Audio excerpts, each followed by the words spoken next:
சொல்லுங்க. நமஸ்காரம். உங்கள் பேர் ஸ்ரீதர். உங்களை இதில் பார்த்தேன், விஷுனுடைய அரட்டை அரங்கம். அதில் உங்களை பற்றி இருந்தது. But I didn't think that I can meet you. எதேச்சியாக நம்ம ஃப்ரெண்டு சம்பத் உங்களை அழைச்சின்னு வரும்பொழுது கடைசியில் உங்களை பார்த்து அது நீங்கள் தான் அவர் அப்படிங்கிறது ரொம்ப சந்தோஷமாக இருந்தது. I am really happy. It again reinstates எந்த டேட்டில் யார் மூலியமாக என்ன விஷயம் வரணுங்கிற ஒரு அஜெண்டாவை பெரிவாக போட்டு வச்சுட்டுருக்கான்னு நான் எப்போதும் என் மனசுக்கு சொல்லிகிட்டே இருப்பேன். அது ரீஇன்ஸ்டேட் ஆகுது. ஸோ இந்த டேட்டில் டுடே உங்கள் பேரில் என்னென்ன விஷயங்கள் வரணும்னு பெரிவாக நினச்சிருக்காளோ அதெல்லாம் வரும். ஸோ நீங்கள் என்னென்னலாம் உங்களுடைய அனுபவங்கள் பெரிவாள்கிட்ட இருக்குதுன்னு நினைக்கிறீங்களோ, எதெல்லாம் சொல்லணும்னு நினைக்கிறீங்களோ, சொல்ல வேண்டாத விஷயம்னு ஒன்றுமே கிடையாது. எது வேணாலும் சொல்லலாம். எல்லாமே இது பக்தாளுக்கு ஷேர் பண்ணிக்கிறதுக்கு தான். சொல்லுங்கள், நீங்கள் ஃபஸ்ட்டு எப்போ பெரிவாளை தரிசனம் பண்ணீங்க? நான் முதல்ல பிறந்ததை சொல்லிவிடுறேன் சார். நல்லாமூர் அப்படின்ற ஒரு கிராமம், திண்டிவனம் பக்கத்தில் ஒரு 10வது கிலோமீட்டரில் இருக்கிற ஒரு சின்ன கிராமம். இதில் இந்த ஊரில் தான் நான் பிறந்தேன். திண்டிவனத்தில் பிறந்தேன், பக்கத்து கிராமம். இல்லை அது என்னுடைய தகப்பனாருடைய என்னுடைய தாத்தா மகாபரிவாளுடைய தகப்பனாரும் பூர்வசமாகவும் அவள் ரொம்ப நெருங்கியவா ஒரு ஃப்ரெண்ட்ஸாக இருந்தாள். அப்படியே சுப்பிரமணிய சாஸ்திரிகள். ஆமாம். ஓஹோ. அவள் ஃப்ரெண்ட்ஸாக இருந்தாள். அவள் முதல்ல பெரியவா தகப்பனா சொல்லியிருக்காளா, இந்த மாதிரி கிருஷ்ணசாமி இது மாதிரிலாம் இவ்வளோ இடம் சொந்தம் தான் இருக்கே, உனக்கு இடம் தான் இருக்குன்னு நினச்சிருக்கேன், இதெல்லாம் இருக்கும்னு நினச்சிருந்திருக்கியா, இதெல்லாம் காணாமல் போயிடும் ஒரு நாள் அப்படின்னு பெரியவாளுடைய அப்பா உங்கள் தாத்தா சொல்லியிருக்காரு. இதெல்லாம் ஒரு நாள் ஒன்றுமே இல்லாமல் போயிடும்டா, ஒன்று இருந்ததானே தெரியாது, அப்படி ஆகிடும். ஆனால் ஒன்று மட்டும் என்றைக்கும் இருக்கக்கூடிய ஒரு விஷயம் ஒன்று உண்டு, அது கல்வி.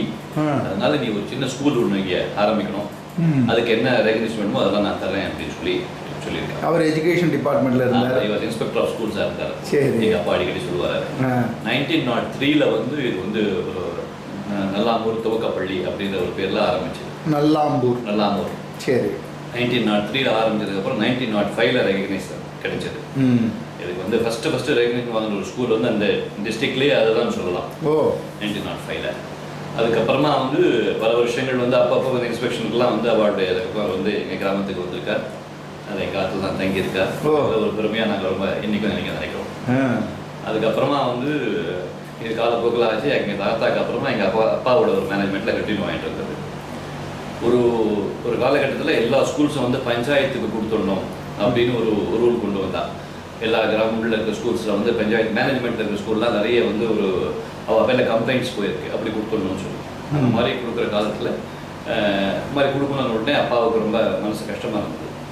சரின்னு சொல்லிட்டு நேராக பெரியவாளை போய் தரிசனம் பண்ணிட்டு கேட்டுட்டு வந்துடணும் அப்படின்னு சொல்லிட்டு நான் சார் அந்த காலத்தில் நானும் நிறையா பேர்கிட்ட கேட்டுன்னு இருக்கேன். எந்த விஷயமா இருந்தாலும் அது பெரியவாள்கிட்ட, அது ஃபேமிலி மேட்டராக இருக்கட்டும், எதுவாக இருந்தாலும் அது பெரியவா தான் தீர்மானம் பண்ணணும். அவள் முடிவு என்னவோ அதுதான் இறுதி. அப்படிதான் இருந்திருக்கு அவள். அப்போது நேராக ஆக்ஷன் போன உடனே எனக்கு 12 வயசு இருக்கும். அப்போது எங்கள் அப்பா ஆக்ஷன் போயிட்டு இந்த மாதிரி விஷயம் பண்ணுவோம். அப்போது அவள் கேட்டால், சிவன் சாரோட தகப்பனார் உங்கள் வீட்டில் தங்கி இருந்து சாப்பிட்ருக்காளே, ஆகாரம்லாம் பண்ணிருக்க, அவனுக்கு தெரியுமா அப்படின்னு பெரியவா கேட்டாளா? பெரியவா எங்கள் அப்பாவை கேட்டார். உடனே ஆமாம் எனக்கு தெரியும் அப்படின்னு சொல்லி சொன்னார். பெரியவாளுடைய தம்பி சிவன் சார் அப்படின்னு சொல்லியிருக்கா. அப்போது சரி, அப்புறம் உடனே இது மாதிரி சொன்னேன், இது மாதிரி பெரிய என்ன விஷயமா வந்திருக்கேன் உடனே மாதிரி சொன்னால், எழுதி கொடுத்துடு ஒன்றும் ஆகாது அப்படின்னு பெரியவா சொன்ன வார்த்தை. வெளியே வந்தோம். அப்போ பெரியவா எங்கள் அப்பா பேசிட்டு இருந்தால் நாங்கள் வசதி வச்சு இது மாதிரி பெரியவா சொல்லியிருக்கா, எழுதி கொடுத்துட்டு ஒன்றும் ஆகாதுன்னு சொல்கிறேன். சரி, நம்ம எப்படி சொல்கிறோம் பெரியவா பண்ணிடலாம் சொல்லிட்டு எல்லாம் எழுதி கொடுத்தாங்க. கொஞ்ச நாள் ஏதாவது கவர்மெண்ட்டுக்கு இந்த பஞ்சாயத்துக்கு, ஆமாம் பஞ்சாயத்துக்கு நாங்கள் கொடுக்குற விருப்பப்படுறோம்னு சொல்லிட்டு லெட்டர் கொடுத்துட்டார் அப்பா, பஞ்சாயத்து அப்படின்னு. அந்த மாதிரி இருக்கிற காலகட்டத்தில் கொஞ்ச நாள் பொறுத்து ஒரு நாள் ஒரு ஆர்டர் வந்தது, ஒரு லெட்டர் வந்தது. அதை பார்த்த உடனே அப்பா அப்படியே படித்து சந்தோஷத்தில் குதிக்கிறார். என்னன்னே புரியல எங்களுக்கு. என்னன்னு பார்த்தாக்கா அதில் எழுதியிருந்தார், இது மாதிரி there are a lot of complaints on the schools in this district available, but this school in Nallamur Aided Elementary School, which is started in 1903 and it got recognized in 1905. The founder, after the founder manager trustee, after his whole son is running this institution. There is not even a single complaint on this school. Hence, the school alone can be continued under this management. The rest of the school in the district can be given to Panchayat. அப்படின்னு ஒரு order DO போட்டோம். அப்படியே ஆனால் அப்பா அது பெரியவாளுடைய அப்பா இல்லை. அப்பா இல்லை, பெரியவாள் அப்பா இல்லை, அது வேற யாரும் somebody some district education officer DO somebody. Okay. அவர் பேர் எனக்கு இப்போ ஞாபகம் இல்லை. சரி. உடனே ஒரே சந்தோஷம், அப்படியே எடுத்துட்டு காஞ்சிபுரம் போகலான்னு அந்த எடுத்துட்டு அப்பா உடனே நேராக ஓடணும். ஆக்சுவலி போயிட்டு பெரியவா கிட்ட சொன்னே ஒரே சந்தோஷம் அப்பாவுக்கு. போய் நமஸ்காரம் பண்ணோம், என்ன சமாச்சாரம் அப்படின்னு பெரியவா கேட்டோடனே இப்படி ஆயிடுத்து பெரியவா என்ன பெரியவா சிரிச்சுட்டு காமாட்சி அப்படி பண்ணிட்டாடாக்கும் அப்படின்னு பெரியவா சொன்னான். அதாவது அதை அப்போ சொன்னா எங்கப்பா, பெரியவா நீங்கள் எழுதி கொடுத்துரு ஒன்றாகுதுன்னு சொல்லும்போது எனக்கு நிஜமாவே புரியல. எழுதி கொடுத்துரு ஒன்றாகுதுன்னா எப்படி அது அப்படின்னு நினச்சிட்டு இருந்தேன். எனக்கு நிஜமாவே அப்போ வந்து எனக்கு புரியவே இல்லை. ஆனால் பெரியவா சொல்கிறா நம்ம பண்ணணும்னு பண்ணிவிட்டேன். இப்போதான் அதனுடைய அர்த்தம் எனக்கு புரியுறதுன்னு சொல்லி கண்ணில் ஜலமாக இருந்தது. அப்படியே 2 பேரும் வந்து நமஸ்காரம் பண்ணோம். அப்படி அதான் முதல்ல ஒரு 12 வயசு குழந்தையா இருக்கும்போது அதுக்கு முன்னாடி வந்து எல்லாமே பெரிய வரலாம் அப்படின்னு ஒரு சூழ்நிலை வளர்ந்தேன். அந்த பாக்கியம் கிடைச்சது. அதுக்கப்புறமா வந்து 73ல் வந்து நாங்கள் வந்து அதுக்கப்புறம் எப்போ ஒரு தடவையும் பெரியவாய் கேம்ப் பண்ணும்போதெல்லாம் அந்த சேட்பட்டுன்ற ஊருக்கு நாங்கள் நாத்தார்கா டிஸ்ட்ரிக்டில் இருந்தோம். அப்போ வந்து அந்த ஊரில் கேம்ப் பண்ணியிருந்தா. அப்போ பண்ணும்போது எங்கள் வீட்டில் பூஜை இல்லை, பக்கத்தில் வேற ஒருத்தர் வீட்டில் நரசிம்மையர் இருந்தார், அவள் வீட்டில் பூஜை இருந்தது. மடத்து சிப்பந்திகள் லவாடெலாம் தங்குறது, கொள்ளாச்சேரி சுவாமிகள் லவாடெலாம் ஒரு பெரிய அவள்லாம் இருந்திருந்தா. நாட் நாராயண் ராவ் அப்போ இருந்தா. அவள் எல்லாமே வந்து எங்கள் காட்டில் இருந்து அவெல்லாம் தங்கியிருந்தா. எந்த வருஷம் இருக்கும் இது வந்து அந்த இதெல்லாமே வந்து 65 70 50s 60s 65 65 I should say. ஏன்னா நான் 10 வயசு பையன் அப்போ எனக்கு 65 to 67 67 அந்த பெரிய ஒரு பக்கத்துல சேட்பட்டுன்னு ஒரு புது பெரியவா வந்துட்டா. ஞாபகம் இல்லை உங்களுக்கு இல்லை. பெரியவா வந்துட்டா, பெரியவா புது பெரியவா வந்துட்டா. ஆனா அப்போ அங்க கேம்ப் வந்தாலும் தெரியல. கேம்ப் வரல, பெரியவா புது பெரியவா மட்டும் தான் வந்திருந்தா. சரி.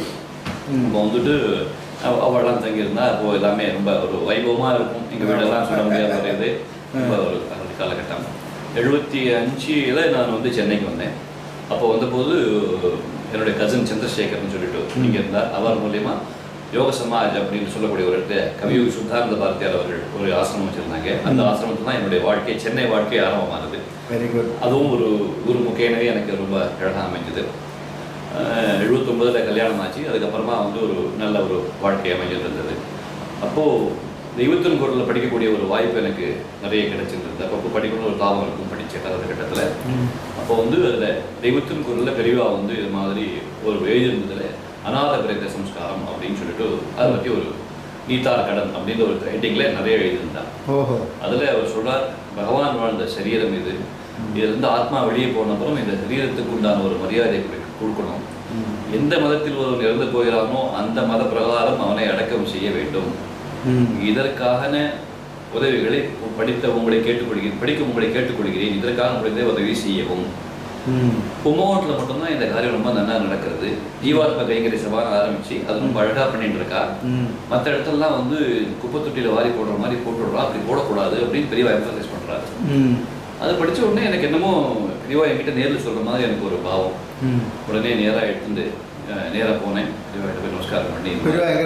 அப்போ காஞ்சிபுரத்தில் தேனம்பாக்கத்தில் இருந்தா. சரி. நமஸ்காரம் பண்ணிட்டு போய் நின்னேன். இந்த மாதிரி சொன்னேன், இந்த மாதிரி இருக்கு, பெரியவாயிட்ட ஆகியா எடுத்து பண்ணணும்னு ஆசைப்படுறேன், பட் அனுகிரகம் பண்ணணும் பெரியவா, என்ன பண்ணு பரமக்ஷேமமாக இருப்பேன் அப்படின்னு சொல்லி பெரியவா எனக்கு இந்த இடது கையை எடுத்தபடி பண்ணி எனக்கு அதை பிரசாதம் கொடுத்து அனுப்பிச்சார். அப்போது எனக்கு யோஜனை வந்தது, இந்த அநாத பிரேதனை எங்கே போய் தேடுறது அப்படின்னு ஒரு யோஜனை இருந்தது. ஏன்னா இதில் வந்து லீகல் காம்ப்ளிகேஷனாக இருக்கும், யாராவது எடுத்து பண்ண முடியாது இப்படிலாம் இருந்தது. அப்போது எனக்கு இந்த விஸ்ராந்தி அப்படின்னு சொல்லக்கூடிய முதியோர் இல்லம் ஒன்று அதில் இருக்குது. அதோட எனக்கு கொஞ்சம் பழக்கவழக்கம் இருந்தது. அப்போ ஒரு நாள் நான் வந்து அவங்க திருமதி சாவித்ரி விஜய் அவர்களை பார்க்க போயிருந்தேன். அப்போ போயிருந்த போது எங்கே அம்மானா, இல்லை இந்த மாதிரி ஒரு பாட்டி இருந்து போயிட்டா, அதுக்காக பழக்கம் பண்ண போயிருக்கா அப்படின்னு சொன்னாங்க. அப்போ உடனே கேட்டேன், இப்போ இங்கே இருக்கிறவா எல்லாமே பாட்டிகள்லாம் வந்து ஆதரவற்ற ஒரு முதியோர் குட்டியில் பார்த்து, அப்போ ஆமாம் அம்மா தான் பண்ணுவா அப்படின்னு அங்கேயே காத்துட்டு இருந்தேன். வந்த உடனே இது மாதிரி இருக்குமா, நான் படித்தேன் தெய்வத்துக்கு குரலில், நான் காஞ்சிபுரம் போயிட்டு வந்தேன், எங்கே போடுறதுன்னு தெரியாமல் இப்போ வந்திருக்கேன், இங்கே நீங்கள் கரெக்டாக அப்படின்னு. ஆமாம் ஸ்ரீதர், நான் ரொம்ப வருஷமாக இந்த மாதிரி ஆகிட்டா பாட்டி நான் என்ன பண்ணுறேன் அப்படின்னு. அப்போ எனக்கு இந்த மாதிரி எந்த தயவு செஞ்சு நான் சேர்த்து கொடுக்குறேன், நான் உங்களோட நான் சேர்ந்து வரணும் ஆசை. சரி அப்படின்னு சொல்லி சொன்னேன். அதுக்கப்புறமா நான் வந்து அங்கே இறந்துட்டா பாட்டி எனக்கு தகவல் கொடுப்பாங்க. நான் அவங்களோட சேர்ந்து நேராக நானும் கூட போயிட்டு அந்த அவங்களோட சம்ஸ்காரத்தை நான் பண்ணுவேன், கூட அம்மாவோட சேர்ந்து நானும் பண்ணிட்டு இருந்தேன். அந்த மாதிரி பல வருஷங்கள் ஆனதுக்கப்புறம் ஒரு 10 வருஷத்துக்கு முன்னாடி தான் அது வந்து ஒரு அநாத பிரேத கைங்கரிய ட்ரஸ்ட் அப்படின்னு ஒரு ட்ரஸ்ட்டாக என்னுடைய ஃப்ரெண்ட்ஸ் எல்லாம் சேர்ந்து லைக் மைண்டடாக இருக்கிறவாள்லாம் சேர்த்து திருமணி சாவித்திரி வைத்திய அவர்களும் ஒரு செக்ரட்டரியாக ட்ரஸ்டி செக்ரட்டரியாக இருக்காங்க. அவங்களெல்லாம் போட்டு இதை வந்து ஒரு ட்ரஸ்ட்டாக ஆரம்பித்தோம். அதுக்கப்புறமா வந்து எல்லா முதியோர் இல்லங்கள்லேருந்து எனக்கு கால் வரும், பாட்டி இறந்துட்டாங்கன்னா. உடனே நான் ஆஃபீஸில் இருந்தாலும் எங்கே இருந்தாலும் உடனே புறட்டு போயிட்டு ஒரு வேன் ஒன்று எங்களுக்கு எங்கள் கையில் ஒரு வேன் இருக்குது, அந்த வேன் எடுத்துகிட்டு போயிட்டு அதை எடுத்துகிட்டு வந்து அவளை வந்து நமஸ்காரம் பண்ணி எப்படி பண்ணுறதுன்னா அது ஹோமில் இருக்கிறவ ஏற்கனவே எழுதி கொடுத்துட்றா. நான் யாரும் ஆதரவற்றவர், எனக்கு யாரும் சொந்த பந்தம் கிடையாது, இந்த ஹோமே வந்து என்னுடைய எல்லாம் பண்ணிட வேண்டியதுன்னு எழுதி கொடுத்துட்றா. சரி, ஹோம் வந்து எனக்கு ஒரு ரெக்வஸ்ட் கொடுக்குறா, எங்கள் ட்ரஸ்ட்டுக்கு இது மாதிரி நீங்கள் பண்ணிவிடுங்க இறந்துட்டான்னு டாக்டர் சர்டிஃபிகேட்லாம் வச்சு கொடுக்குறா. அதை எடுத்துகிட்டு நேராக போயிட்டு அவளை தகனம் பண்ணிவிட்டு அவளை பரியல் கிரவுண்டுக்கு எடுத்துன்னு போய் தகனம் பண்ணி மறுநாள் வந்து இந்த அஸ்தியை வந்து சமுத்திரத்தில் கரைச்சிடுவோம். தகனம் பண்ணுறதுக்கு போக கூட நீங்களே பண்ணுறீங்க? நானே தகனம் பண்ணிவிடுவேன். தகனம் பண்ணி நீங்கள் ஆக்சுவலாக நீங்களே கொல்லி போட்டு? நான் தான் கொல்லி போடுவேன். அப்படியா? நானே கோழி போட்டு மறுநாள் வந்து அவளுக்கு ஏதாவது மந்திரங்கள்லாம் உண்டா? ஒன்றும் இல்லை, நான் பெரியவாள் மானசியமாக நினச்சிப்பேன். ரகுபதி ராகவராஜா பாடி ராமநாமத்தை சொல்லி பிரதட்சணமாக வந்து வாக்கரிசி போட்டு எல்லா ஒரு நெய் விட்டு அவளை எப்படி இது வந்து ஏஷ்டின்னு சொன்னதால அந்த ஒரு பூர்த்தியை வந்து ரொம்ப அழகாக பெரியவா ரொம்ப எக்ஸசைஸ் பண்ணுறான்.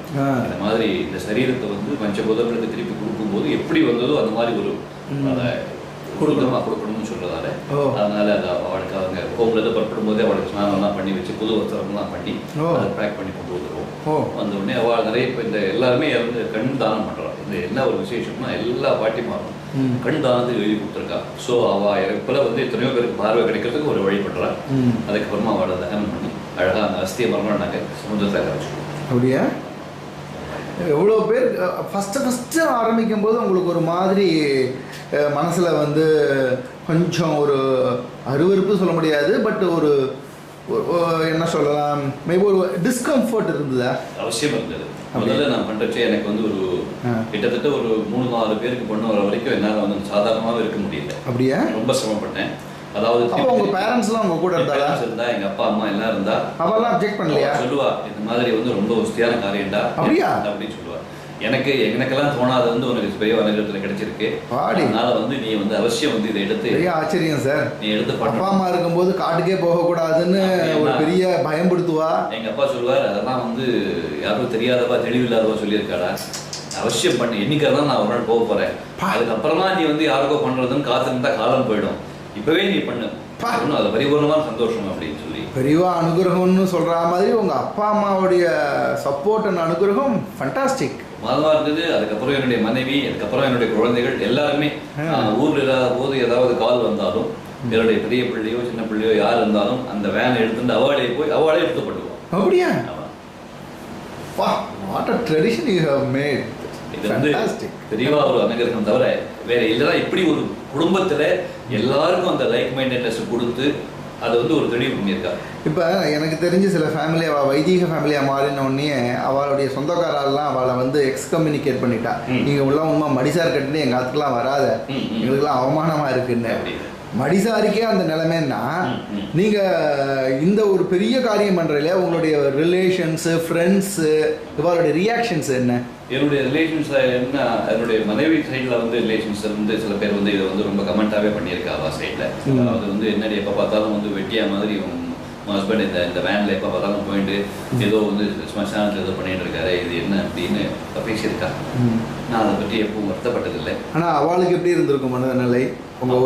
அவள் சொல்லியிருக்கா, இது வந்து ரொம்ப வசதியான விஷயம், இது வந்து இது நீ புரிஞ்சுக்கணும், அது இதை வந்து சாதாரணம் கிடையாது, பெரியவா இதை பற்றி ரொம்ப சாஸ்திரத்தில் சொல்லியிருக்கா, சொல்லியிருக்கா. ஆமா, சாதாரண விஷயம் இல்லை அப்படின்னு சொல்லியிருக்கா.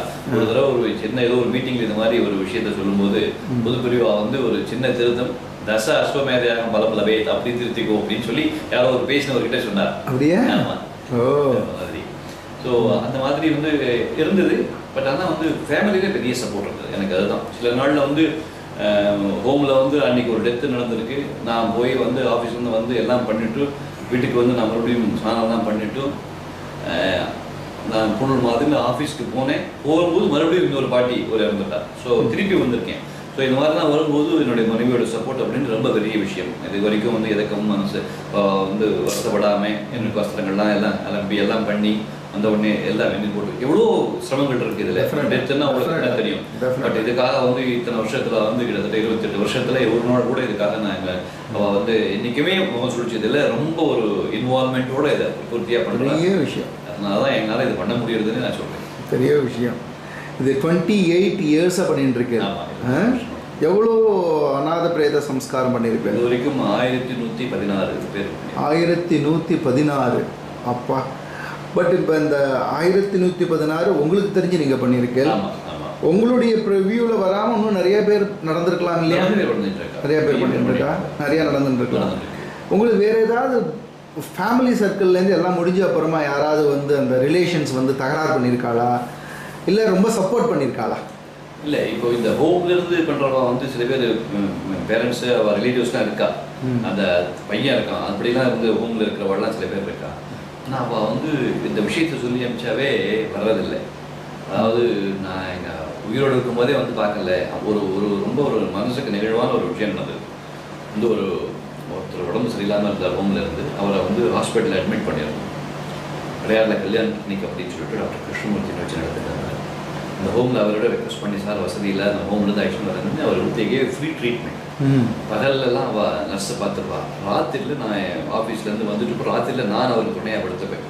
ஹாஸ்பிட்டலில் படுத்துன்னு இருந்தோம். அப்போ வந்து சொன்னார், இந்த மாதிரி என்னுடைய பொண்ணு வந்து எங்கள் பக்கத்தில் இருக்கா, அவரை வந்து போய் பார்த்தே எப்படியாவது எனக்கு சொல்லி நீங்கள் வர வைப்போம் அப்படின்னா.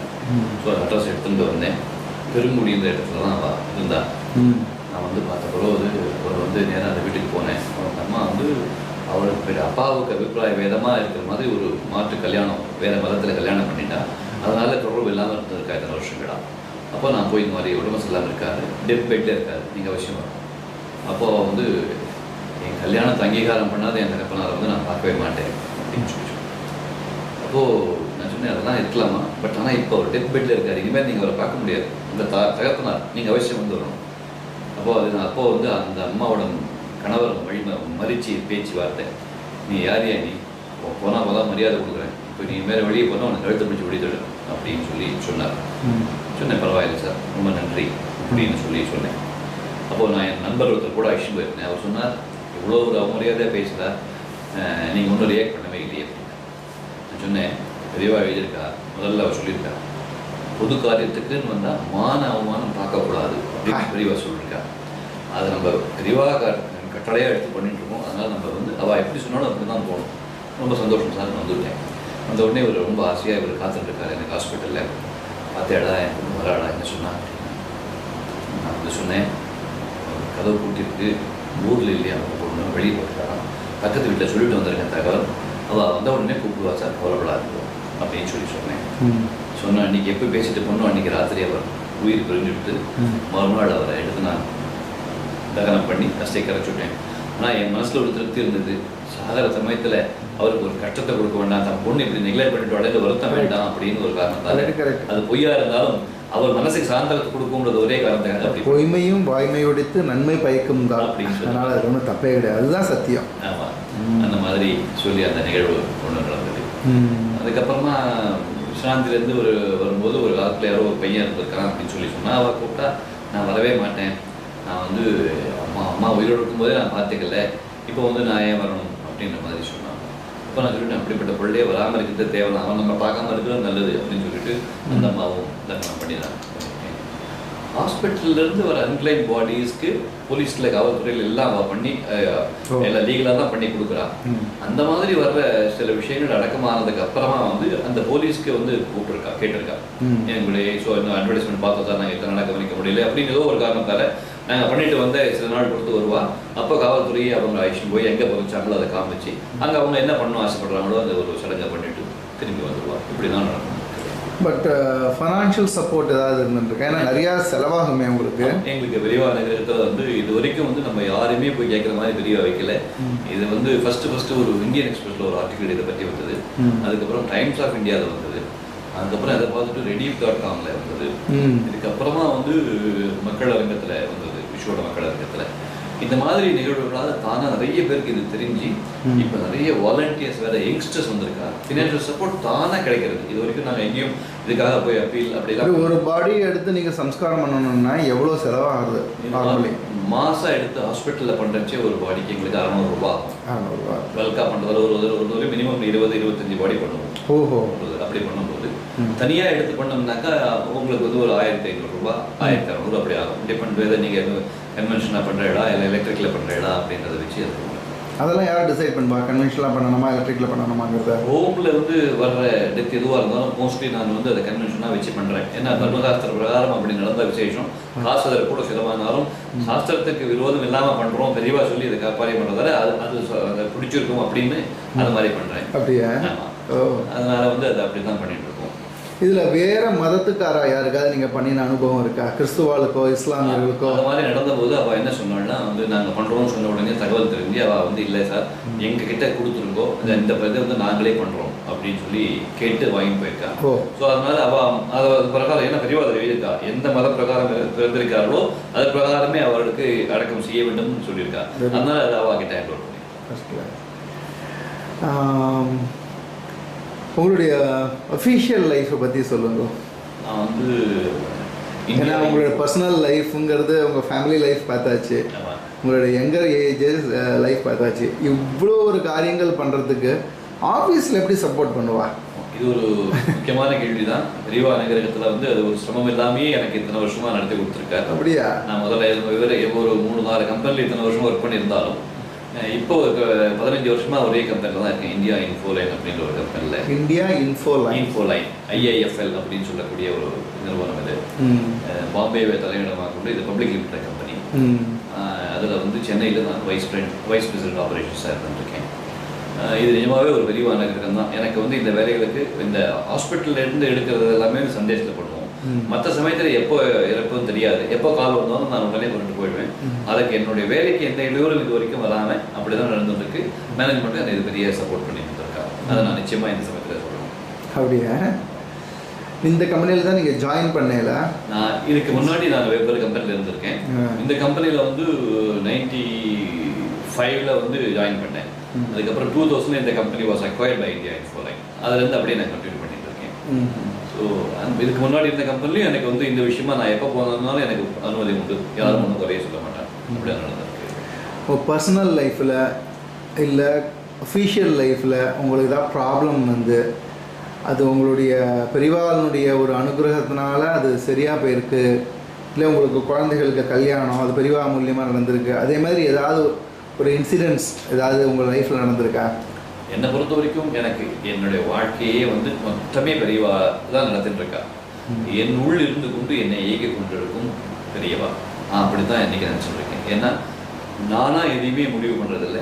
எனக்கு என்னென்ன கிடைக்கணுமோ என்ன தேவையோ அதை ஒரு நிமிஷமும் ஒரு காலகட்டத்திலையும் எனக்கு எது சிறந்ததோ அதை பெரியவா கொடுத்துருக்கா. என்னுடைய வேலையிலேருந்து என்னுடைய குழந்தைகளுக்கு தேவையிலிருந்து என்னுடைய எந்த பணியாக இருந்தாலும். அதனால் அவள் சொன்ன ஒரு சத்தியத்தை நான் எடுத்துட்டேன் என் வாழ்க்கையில். மற்ற எல்லாத்தையும் பெரியவா பார்த்துட்டு இருக்கா. அதுதான் சத்தியம். ஒரு ஆடிட்டர் ஒருத்தர் வந்து ஆடிட்டர் பேங்கர் ஒரு தடவை ஒரு கமெண்ட் அடித்தார் அவங்க அப்படின்னு நீங்கள் இப்போ வரும்போது பேசிட்டு வரும்போது சொன்னீங்க, பெரியவா காரியத்தை பண்ணுற ஹியூமன்லி இப்போ நாட் பாசிபிள், அதேமாதிரி டார்கெட்ஸ் எல்லாம் அவனால் ரீச் பண்ண முடியறது, your target is been done by taken care by பெரியவா அப்படின்னு. என்ன இன்சிடென்ட் அது? அது வந்து நான் வந்து சேல்ஸில் இருந்தேன். உங்களுக்கே தெரியும், சேல்ஸில் ரொம்ப ஒரு காம்படிஷன் உண்டு. அந்த மாதிரி வந்து டார்கெட்ஸ்லாம் அச்சீவ் பண்ணி ஆகும். இதை தான் நான் பெரியவா கிட்ட எப்போ நான் சாதாரணமாக மனுஷர்கிட்ட பேசுகிற மாதிரி உங்ககிட்ட பேசுகிற மாதிரி அவகிட்ட பேசுவேன். அப்போ நான் சொன்னேன், இதெல்லாம் வந்து பண்ணணும்னா ரொம்ப சிரமம், இதெல்லாம் நல்லபடியாக நடந்தால் தான் நான் உங்கள் காரியத்தை பார்க்க முடியலாம், பார்க்க முடியாது அப்படின்னு சொல்லுவேன். எனக்கு எந்தெந்த காலகட்டங்களில் என்னென்னலாம் எனக்கு டார்கெட்ஸ் இருந்ததோ அதெல்லாம் மிஞ்சி போகக்கூடிய அளவுக்கு தான் வந்து என் பிஸ்னஸில் நடந்திருக்கு ஆஃபீஸில். அப்போது என்னுடைய நண்பர் சூரியநாராயணன் சூரியன்னு சொல்லுவோம், அவர் இஸ் நோ மோர். அவர் சொல்லுவார், ஸ்ரீதரா அவர் வந்து பேங்கர் சார்ட்டர்ட் அக்கௌண்டன்ட். பெரியவா சொன்ன ஒரு சத்தியத்தை நீ எடுத்துட்டேன், அதனால உனக்கு உன் வேலையெல்லாம் அவர் பார்த்துட்டு இருக்காரு அப்படின்னு சொல்லுவார். இது நிதர்சனமாக நான் பார்க்குறேன்டா, எனக்கு தெரியும் அப்படின்னு சொல்லுவார். அது உண்மை அப்படின்னு நான் ஒத்துக்கிறேன். ரொம்ப சந்தோஷம். நீங்கள் ட்ரஸ்ட் வச்சுருக்கேன்னு இந்த ட்ரஸ்ட்டில் வந்து it's a group of people or it's a family trust? No, it's a public charitable trust. இதில் எல்லாமே ஃபேமிலி மெம்பர் யாருமே ஒத்துரும் கிடையாது. எல்லாமே பப்ளிக் லைஃப்பில் இருக்கிறவா. திருமதி சாவித்திரி வைத்து இருக்காங்க. மிஸ்டர் ஜெயராமன் சொல்லிட்டு VRNTயில் ரொம்ப சர்வீஸ் பண்ணக்கூடியவர் ஒருத்தர். பெரியவா வந்து அவளை வந்து நல்ல ஒரு வேலையில் இருக்கிற காலத்தில் ஒரு நிவாசி எங்கி அவர் 42-43 வயசில் பெரியவாளை இருக்கோ தரிசனம் பண்ண போரிச்சு. பெரியவா வந்து நீ வேதத்துக்குன்னு உழைக்கிறதுக்காக உன் வேலையெல்லாம் விட்டுட்டு வர ஜெயராமனா VRNT ஜெயராமன் சொல்லிட்டு அவரை விட்டுட்டு வர சொல்லி அவரை வந்து இத்தனை வருஷமாக சர்வீஸ் பண்ணிட்டு இருக்கார். அவர் இதில் ஒரு ட்ரஸ்டியாக இருக்கார். கோட்டூர் பாலசுப்ரமணியன் சொல்லியிருக்கார். அப்புறம் வந்து அமைச்சர் இருக்கார். மதுரை பாலசுப்ரமணியன் சொல்லிட்டு லக்ஷ்மணன் ஒருத்தர், எல்லாமே பப்ளிக் லைஃப்பில் வெவ்வேறு வேலையில் இருக்கிறவா. இவா எல்லாரையும் வந்து பெரியவா டிவோட்டிஸ், இதை பப்ளிக் காஸ்ட்டில் இன்ட்ரெஸ்ட் இருக்கிறவா. அதனால் அப்படிப்பட்டவளை தான் இதில் பெரியவா நியமிச்சிருக்கா. அதில் எல்லாம் ட்ரஸ்ட் பேர் என்ன sir? Anatha Pretha Kainkarya trust, Madras based. Madras based. ரொம்ப சந்தோஷம். It's a blessing to see you.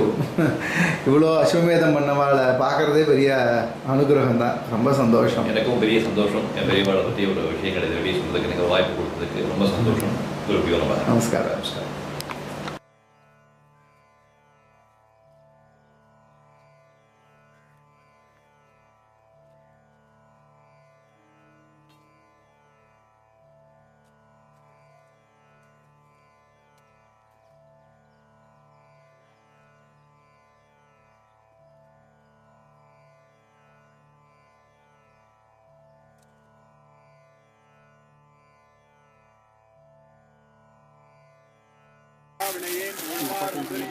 உள்ளாகி கூடாய் குழுவாகி மனவாகி பல்விருகமாய் மறவையாய் பாம்பாகி கல்லாய் விழுதராய் பேயாய் இனங்களாய் கள்ளச்சுடராய் முனிவராய் தேவராய் எல்லா பிறப்பும் புறந்தளித்தேன் எம்பெருமான் மெய்யேறும் குணமாகி புறமாகி புறம் மூன்றும் எடுத்தானாகி சொல்லாகி சொல்லுக்கோர் பொருளுமாகி சுலாவாகி சுலாவுக்கோர் நீராகி நீலகலம் தானே ஆகி நிழலாகி நீ வீசி உச்சியாகி பேராகி பேருக்கோர் பெருமையாகி பெருமதில்கள் மூன்றினையும் மீதானாகி ஆரேனும் கண்ணடைந்தா தம்மையெல்லாம் ஆட்கொள்ள வல்லையும் ஈசனார்தம் பாராகி பண்ணாகி பாடலாகி பரஞ்சுடராய் அஞ்சடிகள் என்கிறாகி மாளாகி நான்முகனாய் மாபூதமாய் மறுக்கமாய் அருக்கமாய் மகிழுமாகி பாலாகி எந்திசைக்கு மெல்லையாகி பரப்பாகி பரலோகம் தானேயாகி பூலோக புவலோக சுபலோகமாய் பூதங்களாய் புராணம் தானேயாகி ஏலாதன எல்லாம் ஏலோக்கனாய் எழுந்துடராய் எம்மடிகள் நின்றாரே